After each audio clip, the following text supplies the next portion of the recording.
vote à gauche. Tout le monde savait qu'une primaire serait organisée sur Internet. On comprend mieux le système. Des mentions ont été attribuées, bien, moins bien, passables, comme au bac. Exactement. On a enfin les résultats de cette primaire populaire, cette consultation, vous l'avez dit, organisée sur Internet. Un peu plus de 466 000 personnes ont été inscrites. Taux de participation 84%. Un objet politique difficilement identifiable, cette primaire. On ne votait pas pour un nom, mais on émettait une qualité sur l'ensemble des propositions des candidats. Les personnalités de gauche ont donc reçu des mentions. On se croirait dans un conseil de classe. C'est l'expression qui nous a été soufflée par Nicolas Conter, notre chef d'édition. Et celle qui arrive en tête avec la meilleure, regardez, c'est Christiane Taubira. Elle obtient un bien plus. Yannick Jadot est deuxième avec un assez bien plus. Jean-Luc Mélenchon, troisième, assez bien moins. Et puis Anne Hidalgo referme la marche. Elle referme presque la marche. Elle est cinquième, passable plus. Écoutons Christiane Taubira. Je dois vous dire de tout mon être, de tout ce qui fait qu'aujourd'hui je suis devant vous, avec vous, de toutes ces années que nous avons passées ensemble à nous battre, à croire en notre avenir, mais à croire d'abord en nous. Je veux vous dire que je mesure la confiance que vous me témoignez, que j'en suis profondément fière, mais que je ressens aussi le poids de cette confiance. Voilà, et ce soir, deux types de réactions en gros. Hein. Les moqueurs qui disent c'est les gommettes à l'école, les bons et les mauvais points, c'est ridicule. Ceux qui disent attention quand même, combien de personnes rappelez-nous 84% de participation, voilà. Il y avait 466 895 personnes inscrites. Avec des effets, des signaux quand même, notamment pour Madame Hidalgo. On va prendre les deux registres. Lequel des registres vous inspire le plus a priori? Rapide tour de table, Soisic Kemener. Alors, tout est relatif dans cette histoire. C'est-à-dire que dans cette campagne présidentielle qui est quand même très bizarre... Elle fait comme à l'oral, c'est un très bon début d'oral, justement. Vous aviez une mention au bac, vous? Pas terrible, non. Voilà. Mais c'était il y a longtemps, c'était il y a très longtemps. Tout est oublié, mais tout est pardonné. Mais en tout cas, non, là, ce qui est sûr, c'est que à la fois, il y a une tentative de putsch ce soir, qui est très intéressante à observer, en tout cas, de la part de Christiane Taubira. C'est pas une grande force. Hein. On a vu des primaires de gauche, on avait 2 millions de votants. Là, elle va dire que c'était plus que la primaire écolo de cette fois-ci, qui n'était pas du tout organisée de la même façon, plus que le Congrès LR. En tout cas, ce à quoi on a assisté, c'est un putsch. Tentative de putsch sur le Parti socialiste et même sur les autres formations, puisqu'elle a appelé les écolos, les socialistes, même les communistes à venir la rejoindre. Donc, ça fait déjà sourire Guillaume Roquette. On n'avait même pas fini. Donc c'est plutôt ça que j'ai retenu de ce qui se passait. J'ai bien dit tentative, j'ai pas dit réussite. Et c'est là, on revient quand même à ce que c'est. C'est une primaire qui n'a rien de populaire. C'est une primaire avec des gens qui avaient envie de voter pour Christiane Taubira et qui ont voté pour Christiane Taubira. Guillaume Roquette. Non, c'était lunaire ce truc, honnêtement. Alors, de toute façon, vous dites ça parce que vous n'avez pas eu de mention. C'est vrai, je n'ai pas eu de mention au bac, parce que j'étais déjà fâché avec les maths à l'époque, mais je comprends qu'il était difficile de voter pour des gens qui ne se présentaient pas à une élection. Oui. Puisqu'en fait, c'était ça, la réalité. Donc, à mon avis, cette espèce de tableau d'honneur un peu ridicule, admettons-le, c'est d'abord à cause de ça, et puis... Il y a cette espèce de rhétorique mielleuse de la gauche où, en fait, on est tous frères, tous les gars du monde vont se donner la main. Mais on s'assassine quand même un peu. Avec les filles aussi. Oui, c'est ça. Et en fait, on sent qu'à aucun moment, ça sonne juste. C'est vraiment un marché de dupes, ce truc. La vérité, c'est qu'il y a quelques militants très organisés, avec un programme d'ailleurs qui est assez précis, qui n'a absolument pas fait l'objet d'un débat, et qui ont dit, allez, notre candidate, c'est Taubira, on va la mettre sur orbite. Et ils ont... organiser ça, en maquiller ça, j'allais dire, derrière une consultation dans laquelle il y avait du monde. Parce que le seul truc qui est vrai dans cette histoire, c'est le désarroi des militants de gauche qui se disent « mais comment est-ce qu'on a pu en arriver là ?» Renaud Pilat, version sérieuse ou version rigolarde? Qu'est-ce que vous dites, vous? Oh non, version très triste pour les électeurs de gauche. Ce soir, c'est un jour sombre. C'est l'énième convulsion d'une gauche des partis qui est en train de mourir. Et voilà, c'est assez catastrophique. Après, on va voir, on va en discuter, on va analyser ce qui peut se passer. Et finalement, il n'y a que Christiane Taubira qui a... Voyons les réactions, Anne. Oui, Jean-Luc Mélenchon était l'invité de France 5 ce soir. Lui parle d'un vote sans grande surprise. Écoutez. Elle a enfilé la chaussure qui avait été préparée pour elle. Je ne suis pas concerné. J'ai été inscrit d'office dans une élection à laquelle je ne voulais pas participer. Et par conséquent, je n'ai pas de commentaire à faire. Elle vous appelle à l'union, de nouveau? Oui, c'est bien, bonne idée. Vous répondrez?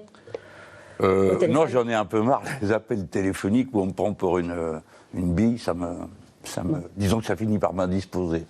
On revient à la diplomatie. Non, mais je répondrai à tout le monde.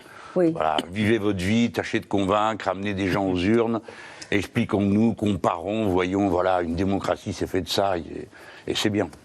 Alors, autre réaction, elle a été une des premières à réagir, Sandrine Rousseau, qui a tweeté, regardez, je propose que Hollande se déclare maintenant. Donc, une touche d'humour pour Yannick Jadot, invité, lui, de la séquence partie de campagne du JT TF1. Cette victoire de Christiane Taubira ne change absolument rien. Écoutez. C'est une primaire populaire pour Christiane Taubira, elle en sort vainqueur. C'est une candidature de plus, je crois que c'était exactement l'inverse de ce que souhaitait la primaire populaire.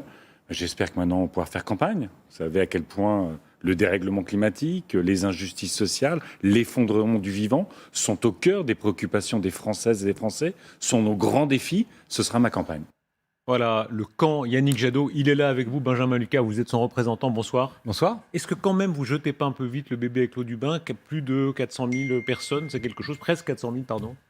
Non, moi j'ai du respect, comme Yannick Jadot, pour celles et ceux qui sincèrement ont voulu faire œuvre utile en s'inscrivant, en participant et en essayant de dégager une position d'union. Bon, en l'occurrence, il l'a dit, ça se termine par une candidature de plus.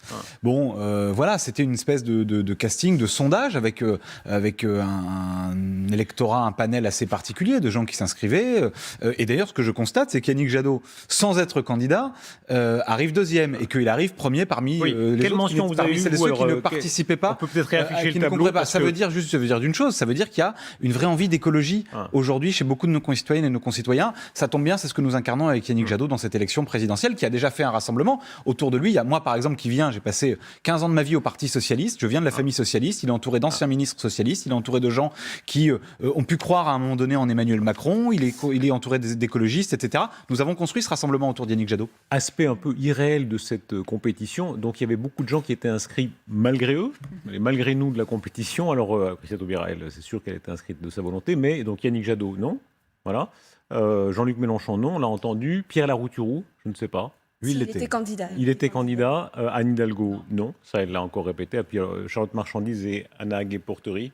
Étaient candidates, toutes les deux. Vous êtes spécialiste de la Fabien Roussel exclu. J'ai passé mon bac primaire. Bravo, félicitations Renaud Pilat. Et Fabien Roussel exclu. Ouais, pourquoi? Parce qu'il est pour le nucléaire. Ouais. C'est pas dans le socle commun. Comment vous jugez ce procédé? Moi, je commande pas. Vous savez, vous êtes là pour ça, vous pouvez commenter. Chacun prend les initiatives qu'il veut avec la sincérité qu'il veut. Moi, je fais partie ni des moqueurs, ni des gens qui considèrent que ça change quoi que ce soit. Je crois qu'à un moment donné, on doit entrer, Yannick Jadot l'a dit, dans une campagne sérieuse. La vraie question, c'est qu'est-ce qu'on propose? Pourquoi la gauche, elle est divisée? C'est parce qu'elle est faible. C'est parce que depuis des années, nous n'avons pas construit un récit qui incarne une vraie alternative à Emmanuel Macron ou à l'extrême droite. Et donc, moi, je crois que ce récit, cette alternative, c'est celle de l'écologie qui finalement répond aux deux angoisses existentielles de notre temps, l'angoisse de la fin du mois et l'angoisse de la fin du monde. C'est le sens du projet que nous avons présenté avec Yannick Jadot à Lyon samedi, pour le climat, pour la justice sociale, qui sont les grands défis de notre époque. Juste d'un mot quand même, moi, le départage de la social-démocratie et des héritiers de François Hollande ne m'intéresse pas. J'ai fait le choix il y a quelques années vous avez été socialiste. De quitter le Parti socialiste pour construire une autre aventure politique, celle de l'écologie politique, qui me semble être l'aventure de notre époque, qui me semble être la réponse de notre époque aux grands défis qui sont devant nous, le défi climatique et le défi des inégalités. Tout ça s'incarne quand même à l'arrivée en des hommes ou des femmes. Quand on regarde le tableau actuel de la gauche, est-ce qu'on peut dire ce soir que tout le monde pourra aller jusqu'au bout ou bien est-ce que forcément il y aura tout de même des gens qui devront renoncer? On pense par exemple notamment à Anne Hidalgo. En l'état des sondages, on verra ce que ça donne dans les prochains jours. Il y a un embouteillage du côté de la social-démocratie, c'est indéniable. Les héritiers de Hollande, là, et même lui-même, paraît-il, y songe, se bousculent. Nous n'avons qu'une candidature écologiste. On a fait une primaire. Nous, d'ailleurs, c'est la seule primaire qui s'est traduite par une seule candidature à la fin et pas par des candidatures de plus. Donc nous avons fait le rassemblement des écologistes autour d'Yannick Jadot, à plusieurs mouvements, plusieurs représentants issus de différentes listes aux dernières élections européennes. Et nous avons un candidat qui est le seul sur son couloir, puisque c'est le seul candidat écologiste. Donc ça, j'allais dire, c'est pas notre problème, ce que font les autres. Réaction des écologistes, réaction aussi des socialistes. C'était tout à l'heure sur notre antenne par la voix de François Calfon. On doit parler aux Français, non pas de la gauche qui parle à elle-même, mais des inégalités sociales, mais de la désindustrialisation d'un certain nombre de thèmes qui ne sont absolument pas portés. Pour moi, c'est le boboïstan qui se parle à lui-même. Donc c'est très sympathique, mais on n'est pas rue Saint-Guillaume à faire un débat entre décroissants, décoloniaux, etc. Ça ne m'intéresse pas et ça n'intéresse pas les Français.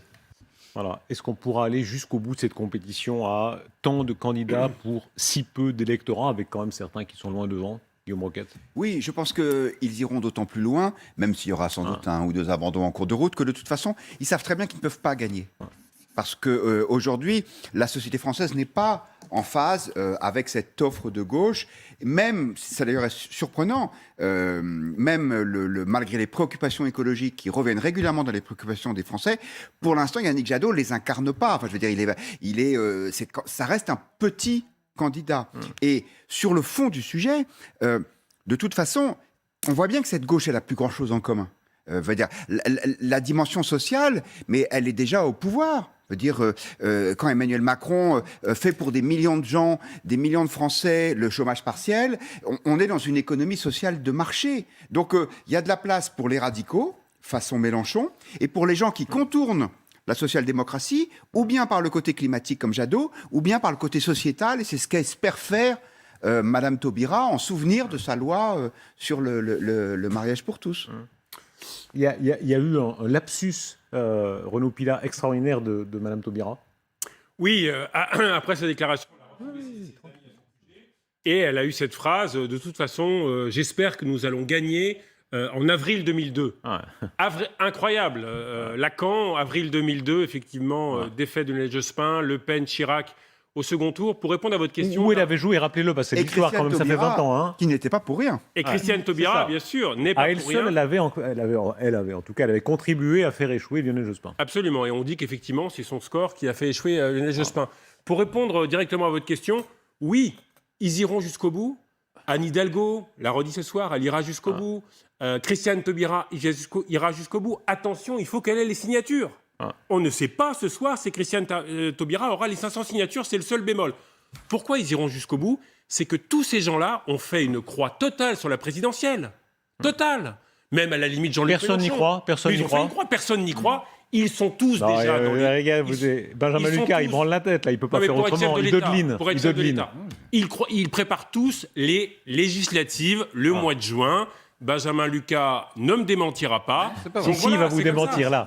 Regardez, il va vous démentir maintenant. Non, je vais vous démentir. Moi, je crois. Non, mais nous avons hier à Lyon avec Yannick Jadot présenté. Désolé, ça intéresse visiblement moins que le commentaire du commentaire de ce qui se passe chez les uns ou chez les autres. Nous avons présenté un projet financé, chiffré, qui est le seul projet qui se donne les moyens de garantir d'obtenir les résultats sur les accords de Paris, c'est-à-dire d'atteindre les 1,5 degrés de réchauffement, qui est un projet qui est financé, qui propose par exemple un revenu citoyen pour les jeunes. Donc, j'allais dire, on est dans un moment sérieux. Moi, je suis d'accord. Soit on fait de cette campagne présidentielle un moment finalement de débat secondaire, périphérique, où on se parle et on se commente les uns et les autres, et on voit, c'est vrai chez tout le monde, hein, et qui rallie qui à l'extrême droite, et ceci et cela, et finalement on ne rentre jamais dans les sujets de fond. Ou alors on considère que 2022, c'est le moment où on doit faire des choix pour le climat, pour la justice sociale, pour notre modèle démocratique quand même qui va pas bien. On a eu les gilets jaunes, on a de l'abstention, on a de la violence dans le pays. Si on considère qu'il faut parler de ça et poser ces vrais sujets-là, moi je crois que tout est possible dans cette élection présidentielle, et notamment la victoire des écologistes avec Yannick Jadot. Quelques mouvements ce soir encore. Oui, autre réaction, celle de Anna Agap-Portery qui est arrivée dernière avec la mention insuffisante. Regardez ce qu'elle dit. Elle ne reconnaît pas le résultat de cette primaire. J'ai été candidate à la primaire populaire car j'ai toujours souhaité le rassemblement. Mais le résultat divise car il rajoute une candidature de plus. Je choisis de soutenir un programme de rupture capable de gagner. Le seul, c'est celui donc porté par Jean-Luc Mélenchon. Oui. Moi, juste une question pour Benjamin Lucas. Les idées et le fond, c'est très important et on en parle souvent sur LCI. Je sais. Mais pourquoi Benjamin Lucas, alors que le climat, l'environnement, il y a encore quelques mois, les manifs des jeunes pour le climat, c'était porteur, on a l'impression que c'est plus porteur. Pourquoi vous n'êtes pas à 10, 12, 15 Pourquoi vous n'êtes pas premier chez les jeunes? Pourquoi c'est Emmanuel Macron qui est premier chez les 18-24 ans et Marine Le Pen en deuxième? Qu'est-ce qui ne va pas? Je vais vous répondre. D'abord, je pense que vous auriez posé exactement la même question à 4 jours des élections européennes, en 2019, où les écologistes, moi j'étais pas sur leur liste en plus, donc j'en parle dans le temps plus librement, étaient je crois à 7 ou 8% dans les sondages, ils finissent à 13. L'électorat écologiste, non, je ne sais pas s'il est caché, en tout cas l'électorat écologiste se mobilise Souvent, traditionnellement, c'est les études qui le montrent, plus tard. Ensuite, la campagne commence. D'abord, le président de la République sortant, qui va être candidat, n'est pas encore entré en campagne. Nous avons, nous, présenté notre projet hier. Laissez-nous le temps d'aller le présenter aux Françaises et aux Français et de convaincre sur nos propositions. Et je note que la dernière fois, il y a 5 ans, il y a des dynamiques, notamment à gauche, qui se sont faites très tardivement dans les dernières semaines de la campagne. Il faut, en tout cas, et nous, notre rôle, je vais vous dire d'un mot. Comment on va faire pour gagner ? Eh bien, en fait, on va parler d'écologie, on va pas se laisser disperser par les sujets qui ne sont pas les nôtres. Nous allons parler du climat, de l'avenir. Moi, j'ai 30 ans, c'est le plus grand défi de ma génération. C'est est-ce qu'on vivra à nouveau sur une planète respirable ? Pardon, mais moi, ça m'intéresse plus que de savoir, dans un vote préférentiel, qui de Madame Taubira, Madame Hidalgo ou de Monsieur Larouturou incarne le mieux le Parti socialiste aujourd'hui. Ça, c'est pas mon sujet. La question, c'est est-ce qu'aujourd'hui, on va offrir un avenir à nos jeunes, le revenu citoyen, etc. Et on aura le temps de développer on va tout parler. au long Je de sais cette qu'on en parle campagne. beaucoup ici. Merci beaucoup, Benjamin Lucas. Je vous ai pas posé la question à vous, si vous avez une mention. J'ai eu la mention bien, malgré ma très mauvaise note en maths. Bravo, et les maths sont mal portés. Et vous, Anne ? Moi, j'ai une mention aussi. Une mention, bien ? Oui, ça va. Ah oui, Pas voilà. plus. Ah bon, bravo. Bah oui, Anne, c'est la bonne élève, évidemment, là. Et vous, Ça a Renaud ? changé, c'est ça. AB. AB. Bravo. Ah, c'est bien. C'est bien. Ah bah, comme mon Nul. candidat. Vous étiez nul. Catastrophique en philo, alors que l'année, ça allait pas mal. Voilà. Eh oui. Ça rappelle des souvenirs à beaucoup. Merci beaucoup. On continue dans un instant.